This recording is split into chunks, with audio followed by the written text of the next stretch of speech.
গত ৩ বছরের মধ্যে প্রথমবারের মতো মানব পাচারের সক্রিয় এক সদস্যকে চট্টগ্রাম শাহ আমানত আন্তর্জাতিক বিমানবন্দর থেকে আটক করা হয়েছে। গোপন সংবাদের ভিত্তিতে এনএসআই তাকে আটক করে। এর পেছনে আর কারা জড়িত রয়েছে তা জানতে চলছে তদন্ত। জেলা কর্মসংস্থান ও জনশক্তি অফিসের তথ্য মতে মানব পাচারের সবচেয়ে বেশি ঝুঁকিপূর্ণ জেলা কক্সবাজার, এরপরেই রয়েছে চট্টগ্রাম জেলা। শিয়া বাটার ও ভিটামিন ই সমৃদ্ধ lily glam beauty soap. Lily, always beautiful. বিদেশে চাকরি এবং উন্নত জীবনের প্রলোভনের ফাঁদে পড়েন এই গার্মেন্টস কর্মীর মতো অনেকে। মানব পাচার চক্রের অন্যতম সদস্য তারেককে গেল বছরের জুন মাসে গ্রেফতার করে পুলিশ। চট্টগ্রাম শাহ আমানত আন্তর্জাতিক বিমানবন্দর দিয়েও প্রায় সময় আসা যাওয়া করে চক্রের সদস্যরা। সবশেষ গেল শনিবার রাতে এনএসআইয়ের গোপন সংবাদের ভিত্তিতে ফেনীর বাসিন্দা ইফতেখারুল আলম রনিকে চট্টগ্রাম বিমানবন্দর থেকে আটক করে ইমিগ্রেশন পুলিশ। বিমান বাংলাদেশ এয়ারলাইন্সের ফ্লাইটে করে দুবাই যাওয়ার কথা ছিল তার।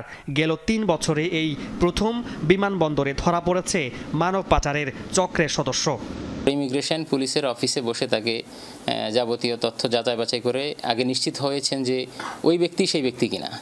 পরবর্তীতে ওনারা যখন নিশ্চিত হলেন যে ইনি সেই মানব পাচারকারী, পরবর্তীতে ওনাকে ওখানেই আটক করা হয়। বিদেশগামী যাত্রীদের দাবি, মানব পাচারের ক্ষেত্রে চট্টগ্রাম বন্দরকে ঝুঁকিমুক্ত রুট মনে করে থাকে চক্রটি।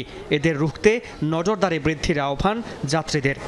সিকিউরিটি সিস্টেম যাতে ভালো থাকে, কেউ যেন কোনো অপরাধ করতে না পারে।